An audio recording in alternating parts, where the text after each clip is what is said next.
की जय. Welcome all of you for today's Srimad Bhagavatam session. We are discussing from first canto. Today we will begin a new chapter, chapter 9. Title of the chapter is भगवान कृष्ण की उपस्थिति में भीष्म देव का देह त्याग. तो हमने चैप्टर 8 था, जो हमने कल कंक्लूडिंग चैप्टर किया था, उसका टाइटल था महारानी कुंती द्वारा प्रार्थना तथा परीक्षित की रक्षा. हमने इस चैप्टर में देखा कि किस प्रकार भगवान श्री कृष्ण ने पहले जो परीक्षित महाराज इस धरती पर आने वाले हैं, भगवान के प्योर डिवोटीज, उत्तरा के गर्भ में किस प्रकार भगवान ने पर्सनल जाकर परीक्षित महाराज की रक्षा की, क्योंकि भगवान परमात्मा रूप में सभी के हृदय में विद्यमान हैं. तो भगवान ने जब उत्तरा ने भगवान से प्रार्थना की तो भगवान ने उत्तरा के गर्भ की पर्सनल रक्षा की है. इससे हमें पता लगता है कि भगवान अपने भक्तों के लिए अनलिमिटेड वे से रक्षा करते हैं. भगवान अपने भक्तों के लिए अनलिमिटेड सारे रूल ब्रेक कर देते हैं. And Krishna protect his devotees.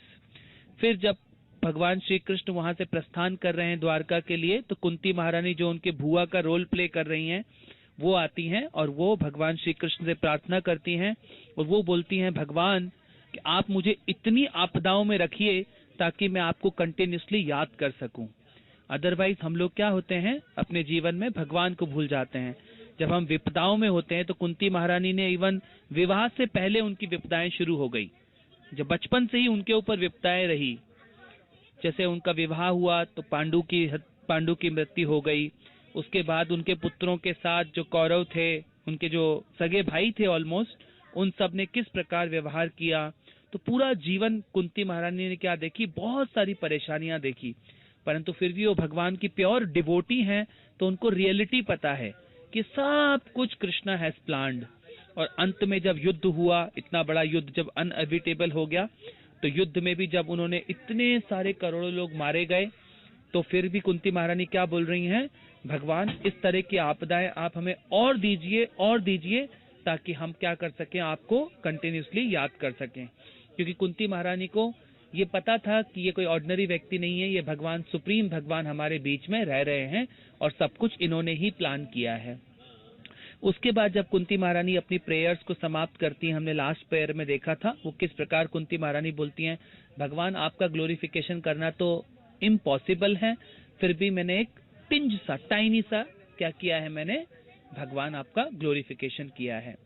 उसके बाद फिर क्या होता है, सूत गोस्वामी बोलना प्रारंभ करते हैं कि जिस प्रकार अर्जुन ने भगवान के युद्ध शुरू होने से पहले भगवान श्री कृष्ण ने अर्जुन को जो ये नॉलेज दिया था भगवत गीता का, तो क्या अर्जुन ने क्या दिखाया था, एक्चुअली तो अर्जुन भगवान के प्योर डिवोटी हैं, परंतु ये भगवान के प्योर डिवोटी ही भगवान की लीला में पार्टिसिपेट करने के लिए इस प्रकार रोल प्ले करते हैं. तो अर्जुन ने कैसा रोल प्ले किया, मोहग्रस्त होके दिखाया कि वो मोहग्रस्त होने का उसने एक रोल प्ले किया ताकि भगवान क्या कर सके, उसको ये भगवत गीता पूरा ज्ञान बोल सके. अब पूरा युद्ध खत्म हो चुका है. अब भगवान चाहते हैं, जो युधिष्ठिर महाराज हैं वो लेमेंट कर रहे हैं कि सिर्फ मुझे गद्दी पर बिठाने के लिए इतने करोड़ों लोगों को मारा गया, मैं इसका रेस्पॉन्सिबल हूँ. जब युधिष्ठिर महाराज अपने आप को रेस्पॉन्सिबल बताते हैं, युधिष्ठिर महाराज भी भगवान के प्योर डिवोटी हैं, उनको भी सब कुछ पता है कि सब कुछ भगवान ने प्लान किया है, परंतु प्योर डिवोटी क्या करते हैं, भगवान की लीला में पार्टिसिपेट करने के लिए इस प्रकार एक रोल प्ले कर रहे हैं. तो हमने कल की लीला तक समझा था. कल के लास्ट श्लोक, तो जब चैप्टर का जो लास्ट श्लोक था उसमें हमने क्या समझा था कि युधिष्ठिर महाराज एक रोल प्ले करते हुए बोल रहे हैं कि जिस प्रकार गंदे पानी के कीचड़ में डालकर छाना नहीं जा सकता, अथवा जैसे मदिरा से मलिन हुए पात्र को मदिरा से स्वच्छ नहीं किया जा सकता, उसी प्रकार नरसंहार का प्रायश्चित पशुओं की बलि देकर नहीं किया जा सकता. तो यहाँ पे बहुत इंपॉर्टेंट कॉन्टेक्स्ट समझाया युधिष्ठिर महाराज ने कि अभी करंट सोसाइटी में क्या हो रहा है. पहले क्या होता था, किसी की बलि दी जाती थी, उसका एक पर्पस होता था ताकि वो क्या हो सके, वो पशु, उस पशु को नेक्स्ट बॉडी क्या हो सके, एक ह्यूमन बॉडी मिल सके और वो अपनी भक्ति में प्रोग्रेस करके क्या हो सके, इस मटेरियल संसार से निकल सके. वो इसका प्रोग्रेस होता था. मंत्रों को सही ढंग से उसका जो पर्पस है उसको सिद्ध करने के लिए वो सब एक प्रोसेस क्रिएट किया गया था. परंतु अभी करंट सोसाइटी में क्या हो गया है, करंट सोसाइटी में ये जो बड़े बड़े स्लॉटर हाउस खोल दिए गए हैं उसके नाम पर, इतने सारे पशुओं को मारा जाता है सिर्फ किसके लिए, टंग के टेस्ट के लिए। तो आगे हमें भगवान इसमें जो अगले नेक्स्ट चैप्टर में हम समझेंगे। तो ये जो युधिष्ठिर महाराज हैं ये इस प्रकार बोल रहे हैं कि उसका मैं प्रायश्चित नहीं कर सकता, कि जितना सारा हम ये नरसंहार करते हैं, इतने सारे पशुओं की हम हत्या करते हैं, तो क्या होता है उसका रिएक्शन हमें आता है। हम जो बोलते हैं ये सब क्यों आया, कोविड, ये सब क्यों होता है हमारे साथ, ये सब उसका रिएक्शन है। जितने ज्यादा आप पाप के कार्य करेंगे उतना रिएक्शन हमें भुगतना पड़ेगा, because action has a reaction. हम हर मूवमेंट एक्शन करेंगे, उसका रिएक्शन हमें कहां से आएगा हमें नहीं मालूम, परंतु उसका जब हमें ये भागवतम पढ़ के हमें समझ में आता है कि हमें किस प्रकार के एक्शन करने चाहिए। जब हम एक्शन कर्मा और विकर्मा से निकल जाएंगे तो हम क्या करेंगे, हम अकर्म करेंगे। और अकर्म करने का मतलब क्या होता है, हर कार्य में कृष्णा को इन्वॉल्व कर देना, डिवोशनल सर्विस करना। जब आप डिवोशनल सर्विस करेंगे तो आप क्या हो जाएंगे, आपके पाप भी खत्म हो जाएंगे, आपके पुण्य भी खत्म हो जाएंगे। Then you can go back to your real house, that is called Krishna's house, Golok Vrindavan धाम। तो अब हम ये नए चैप्टर पे, क्योंकि अब भगवान चाहते हैं कि युधिष्ठिर महाराज जो इस प्रकार लेमेंट कर रहे हैं कर्मों के लिए, जबकि उन्होंने कोई कर्म नहीं किया है, उन्होंने भगवान की सेवा की है, भगवान चाहते हैं कि युधिष्ठिर महाराज को अब कौन ज्ञान दे, भीष्म पितामह। क्योंकि भीष्म पितामह कौन है, वो महाजन है। तो ये भीष्म पितामह कौन थे हम शॉर्ट में समझ लेते हैं। जब इस महाभारत में जो शांतनु महाराज थे, शांतनु महाराज ने गंगा देवी से विवाह किया था और गंगा देवी ने कंडीशन रखा था कि अगर आपने मेरे को किसी भी एक्शन से रोका, अगर मैं कुछ भी करूंगी, अगर आपने मुझे रोका तो मैं आपको छोड़ के चली जाऊंगी। तो जैसे ही उनको पहला पुत्र हुआ, तुरंत गंगा माता ने उस पुत्र को उठाकर जन्मे हुए बच्चे को गंगा में डाल दिया। ऐसे दूसरा, तीसरा, चौथा, पांचवा, छठा, सात पुत्र उन्होंने गंगा में बहा दिए। तो हमेशा शांतनु महाराज बहुत लेमेंट करते थे कि हमें संतान होती है और ये मेरी पत्नी जाकर क्या डालाती है, गंगा में बहा देती है। बहुत लेमेंट करते थे, परंतु वो कंडीशन डाली थी उन्होंने विवाह से पहले। तो उसी समय जब 8वां पुत्र होता है तो शांतनु महाराज गंगा माता को रोक देते हैं कि नहीं, तुम ऐसा नहीं कर सकती। तो उस समय पे क्या होता है, फिर उस समय पे गंगा माता बोलती हैं, जो गंगा देवी हैं वो बोलती हैं कि नहीं, आपने मुझसे प्रॉमिस किया था और मैंने आपसे प्रॉमिस लिया था, अब आप मुझे रोक रहे हैं, इसलिए अब आपको क्या करना होगा, अब मैं आपको छोड़ के जा रही हूँ। तो उसी समय क्या करते हैं, वो बोलती हैं कि ऐसा करिए, वैसे भी मैं जा रही हूँ, ये पुत्र आप मुझे दे दीजिए, मैं इसको ट्रेन करके आपको वापस दे दूंगी। तो जो लास्ट पुत्र था, जो बाद में वो भीष्म पितामह बने, तो उनको क्या करती हैं, फिर इस पुत्र को वो ट्रेन करती हैं और बहुत अच्छे से ग्रेट भक्त बनाती हैं। तो जब भीष्म पितामह वापस आते हैं ऐसे ब्रह्मचारी के रूप में, तो ये जो शांतनु महाराज थे, इनको एक मछुआरे की पुत्री सत्यवती से फिर से क्या होता है, अट्रैक्शन डेवलप होता है और ये उस मछुआरे की पुत्री सत्यवती से विवाह करना चाहते हैं। परंतु वो जो था, वो सत्यवती के पिता जो मछुआरे हैं, वो शांतनु महाराज को बोलते हैं कि नहीं, आपके तो ऑलरेडी पुत्र है, अगर अगला राजा बनेगा वो आपका पुत्र राजा बनेगा। तो वो बोलते हैं कि नहीं, डोंट वरी, कि मेरा पुत्र राजा नहीं बनेगा। तो बोलती नहीं, कोई बात नहीं, उसका पुत्र राजा बनेगा। तो फाइनली मैं आपको अपनी पुत्री नहीं दे सकता, मैं आपको अपनी पुत्री नहीं दे सकता। तो जब ये भीष्म पितामह को पता लगता है, भीष्म पितामह को जब ये पता लगता है, तो भीष्म पितामह जो मछुआरे के पास जाते हैं, बोलते हैं कि आप मेरे पिता को अपनी पुत्री दे दीजिए, मैं आपको प्रॉमिस करता हूं कि मैं इस देश का राजा नहीं बनूंगा। बोलते कोई बात नहीं, तुम नहीं बनोगे तो तुम्हारा पुत्र बनेगा, तो फिर भी मैं अपनी पुत्री नहीं दे सकता। वो बोलते हैं ठीक है, मैं अखंड वचन लेता हूं, मैं अखंड ब्रह्मचारी रहूंगा, मैं हमेशा ब्रह्मचारी रहूंगा, मैं कभी विवाह नहीं करूंगा। तो जब वो उस समय इस प्रकार की प्रतिज्ञा लेते हैं और वो सत्यवती को मना लेते हैं मेरे पिता से विवाह करने के लिए, तो उस समय पर जो उनके पिता को जब ऐसा पता लगता है कि मेरे पुत्र ने सिर्फ मेरे लिए इतनी बड़ी प्रतिज्ञा ली है कि मैं जीवन भर विवाह नहीं करूंगा और मैं ब्रह्मचारी रहूंगा, तो वो अपने पुत्र को फिर एक स्पेशल वरदान देते हैं। वो बोलते हैं, तुम सदा, तुम्हें मैं इच्छा मृत्यु का वरदान देता हूं, तुम जब चाहोगे तब अपना शरीर छोड़ोगे, नहीं तो तुम हमेशा अलाइव रहोगे, तुम अपना शरीर नहीं छोड़ोगे। तो उनको इच्छा मृत्यु का वरदान उनके पिता प्रदान करते हैं। तो वो सेम ये भीष्म पितामह आज इस युद्ध में अर्जुन के तीरों पे लेटे हुए हैं, शैया पर लेटे हुए हैं, और ये अभी भी शरीर नहीं छोड़ रहे हैं। कई दिनों से ये उस शैया पे लेटे हुए हैं। अब भगवान कृष्ण चाहते हैं कि ये जो भीष्म पितामह है, क्योंकि भगवान के प्योर डिवोटीज हैं ये सब भगवान की लीला में पार्टिसिपेट करने के लिए आते हैं। तो अब भगवान चाहते हैं कि जो भीष्म पितामह है, ये तीरों की शैया पर लेटे हुए हैं, ये क्या करें, अब युधिष्ठिर महाराज को रियल नॉलेज प्रदान करें। तो ये यहाँ पे हम ये कॉन्टेक्स्ट आज शुरू करते हैं। आज हम चैप्टर 9 पढ़ना प्रारंभ करेंगे। तो चैप्टर 9 का पहला श्लोक है, इसका टाइटल है भगवान श्री कृष्ण की उपस्थिति में भीष्म देव का देह त्याग। मैं पहला श्लोक पढ़ता हूँ, और पहला श्लोक है, सूत उवाचा इति भति प्रजा द्रोहात्स सर्व धर्मा विवित्सया ततो वितशतं प्रगाद यत्र देव व्रतो उपपतम।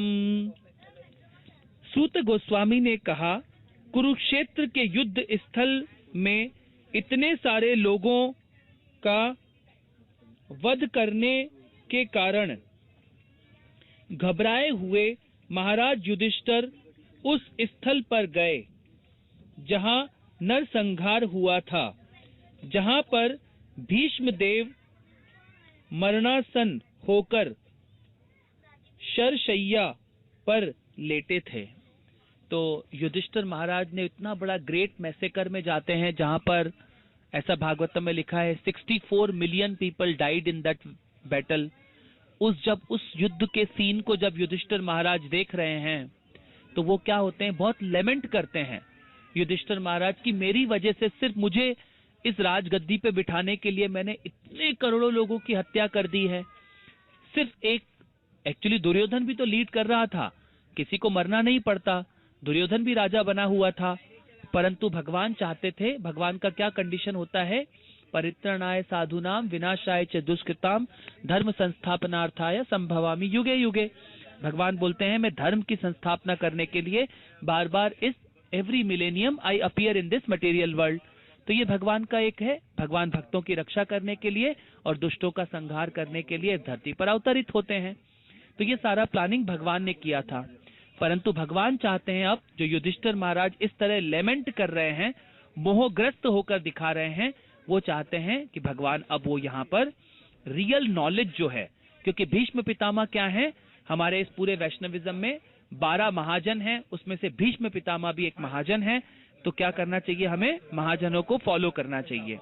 तो अब हम इसका तात्पर्य पढ़ते हैं, किस प्रकार हमें प्रभुपाद जी तात्पर्य समझाएंगे। तो आइए हम तात्पर्य समझते हैं।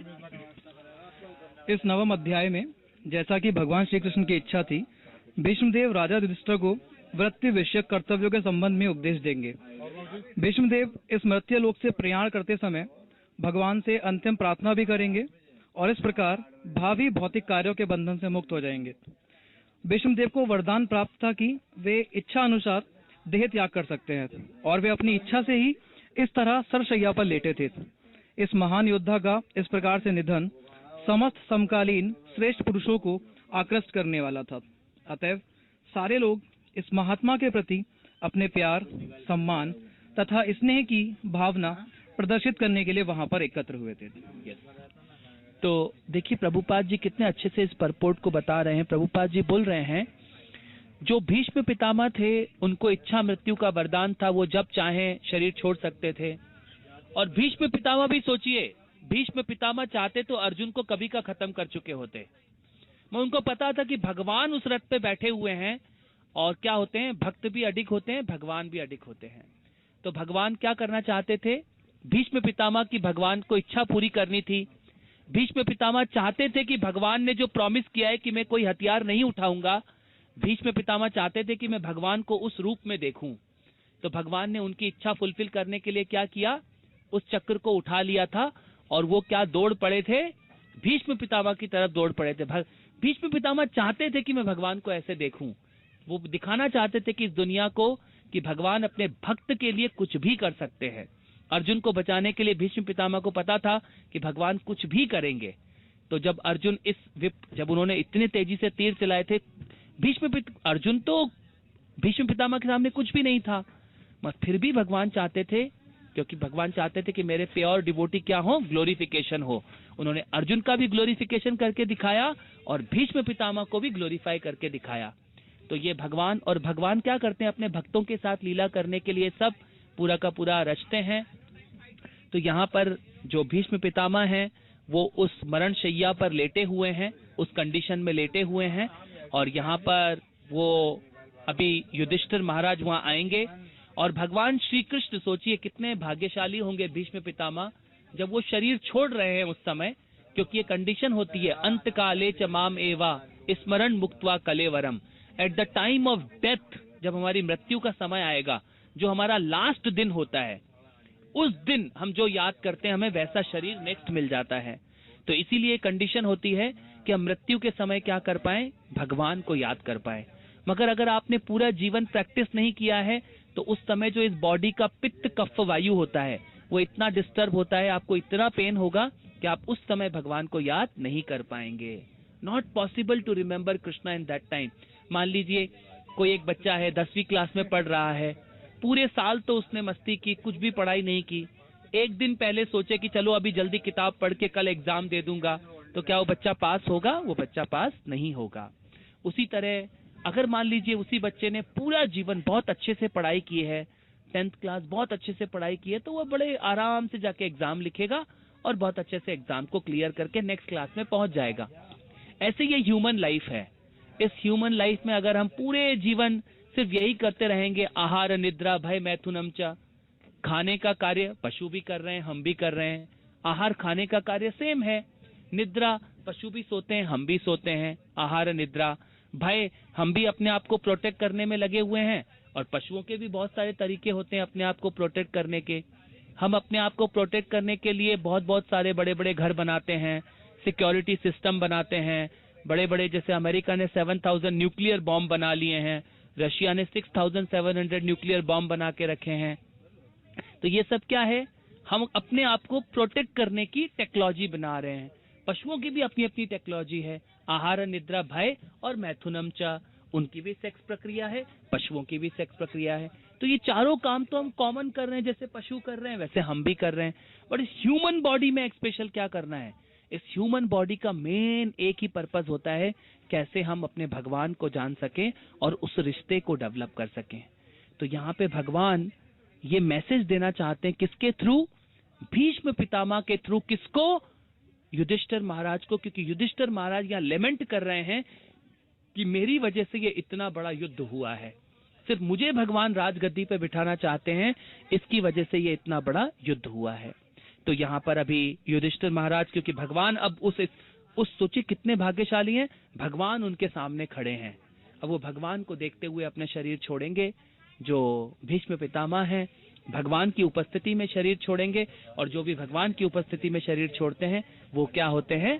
They all go back to godhead. हम हमारे इटर्नल घर पहुंच जाते हैं।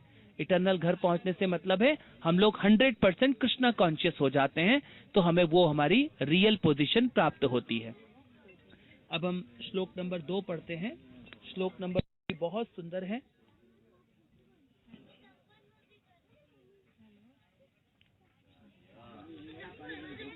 श्लोक नंबर 2 में पढ़ता हूँ, उसके साथ मेरे साथ परपोर्ट पढ़िएगा।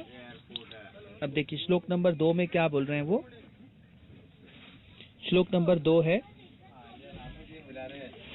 तदा ते भ्रातरा सर्वे सदृशै स्वर्ण भूषिते अन्य गच्छन्य रथे विप्रा व्यासधो भ्यातस्तथा।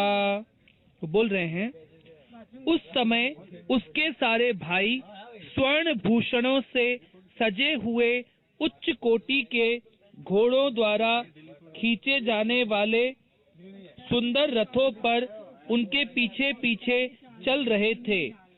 उनके साथ व्यासदेव तथा भीष्म तथा धौम्य जैसे ऋषि, पांडवों के विद्वान पुरोहित तथा अन्य लोग थे। तो अभी ये सब कहाँ जा रहे हैं? सारे पांडव जहाँ पे भीष्म पितामह शैया पर लेटे हुए हैं।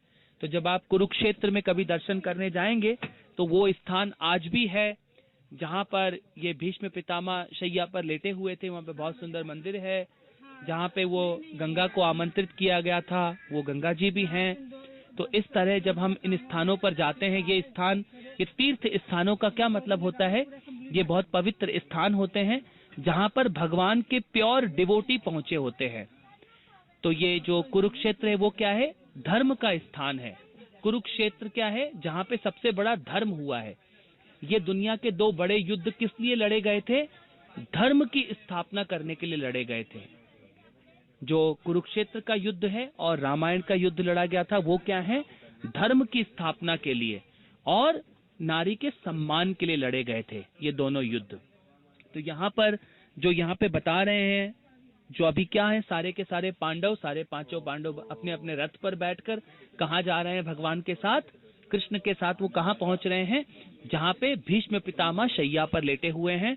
और यहाँ पर अभी जो सबसे इम्पोर्टेंट नॉलेज देंगे, हम इसका अगला श्लोक पढ़ते हैं। इसमें कोई परपोर्ट नहीं है। मैं अगले श्लोक पर आता हूँ जो कि है श्लोक नंबर 3।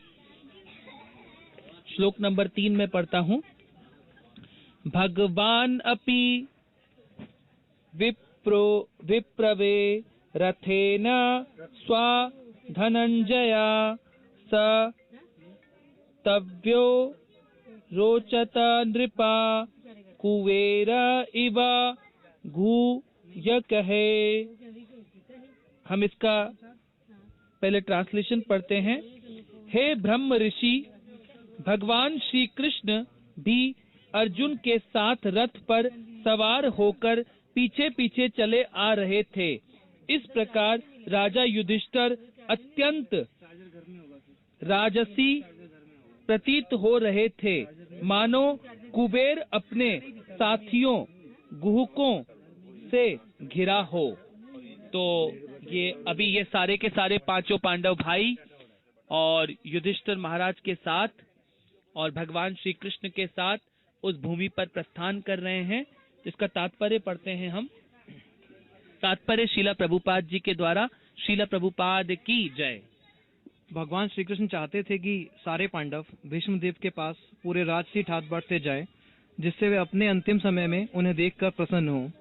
कुबेर देवताओं में सबसे धनी है। यहाँ पर युधिष्ठिर कुबेर की तरह प्रतीत हो रहे थे, क्योंकि श्री कृष्ण के साथ यह जुलूस राजा युधिष्ठिर के राजपद के अनुकूल था। यस, जैसे हम देखते हैं जब भारत के प्रधानमंत्री को चूज किया जाता है तो कितने बड़े बड़े नगाड़े बजाए जाते हैं, कितनी बड़ी तैयारियां करते हैं। जब अभी हमने देखा उत्तर प्रदेश के जब मुख्यमंत्री वापस से, जो आदित्यनाथ योगी हैं, जब वापस से उनको मुख्यमंत्री के लिए नियुक्त किया गया तो कितनी सारी रैलियां निकाली गई।